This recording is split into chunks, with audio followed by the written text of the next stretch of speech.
Now, despite the economic pressure from oil prices ramping up, President Trump is undeterred over continuing the war in Iran, saying it's a small price to pay for peace. The White House is also not ruling out the potential of sending American troops into Iran either. Let me now bring in two of the co-hosts of the new YouTube show, The Huddle, which brings you inside the political headlines.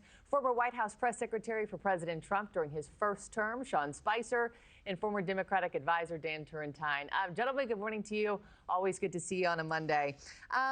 Sean, let me just start with you and this new PBS NPR Marist poll that shows 56% of Americans oppose U.S. military action in Iran.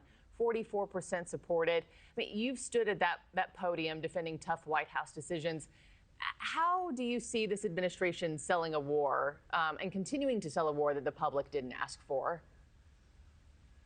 Well, they might not have asked for it, but they certainly need it. Iran poses an existential threat to the United States. They've made it very clear when you chant death to America on your streets, kill our service members and innocent civilians, I think we have a right to strike back. Secondly, I think there's a broader, big geopolitical thing here. We're cutting off a huge pipeline to China, both from what they got in Venezuelan oil and now in Iran. What the president's doing will pay massive dividends long term. I think the White House just needs to go out and really sell that. For the average American, Dan and I talk about this on the Huddle all the time, might not fully appreciate the threat that Iran faces or why we need to deal with it. But they just need to go out and do it. The day after the State of the Union, they were brilliant going out there. They need to flood the zone, get on the same page with the threat that Iran paid for. And one last thing I'll say, Markie, is that, look, I think if you ask the question, do you support the war in Iran, you might get one answer. If you ask it, do you think that Iran, who has killed innocent Americans, is chanting death to Iran, should be stopped? Yes. As Hillary Clinton and other Democrats have said as well, the answer is yes. Yeah, Dan, if Trump had a D next to his name, would these poll numbers look different? Well, I don't know. I actually don't think so, Markie, because, yes, in the abstract, people all support getting rid of Iran. But you said it before. President Trump did not prepare the country for this. Imagine at the State of the Union if he had laid out the case, or in the last few months, hey, look, we have to do this for the reasons Sean said. And one of the ripple effects is going to be oil prices are going to rise. We're going to have some inflation. There's going to be some pain, but we have to do this. There's a reason you lay this stuff out so the country can kind of collectively have this debate and internalize something's about to happen. They basically shot first and then decided to then go try to sell it. And it's a huge problem.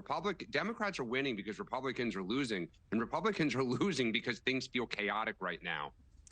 You know, Sean, the other thing, I mean, it's wild that a lot of people might be forgetting we're in a partial government shutdown right now. I mean, that's how busy the news cycle is. And when we talk about that, you know, we always talk about government workers not getting their paychecks, you know, but most average Americans usually don't feel the impacts of that. But now with this war in Iran, and you've got gas prices going up to about, you know, hovering $4 a gallon, I mean, this is something people are feeling. At what point does this become too politically expensive for the White House and Republicans? Like, how far are they going to take this? So there's three things in there. Number one, on the DHS front, anyone who's traveling, myself included, I know Dan's traveling, you're starting to really see it in TSA, right? Number one. Number two, we saw it in Austin last week that we continue to face threats on the homeland, and Democrats are going to own any consequences that we have because of a shutdown of DHS. Which is our homeland. I can't believe post 9/11 we're having this discussion.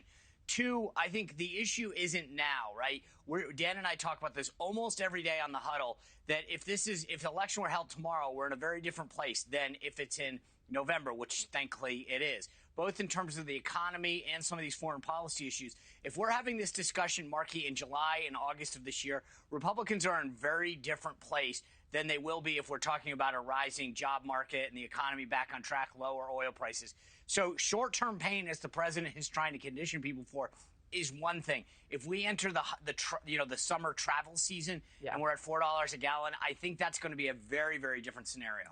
Thank you for watching. Subscribe below and download our NewsNation app right now on your phone, and you will get fact-based, unbiased news for all Americans.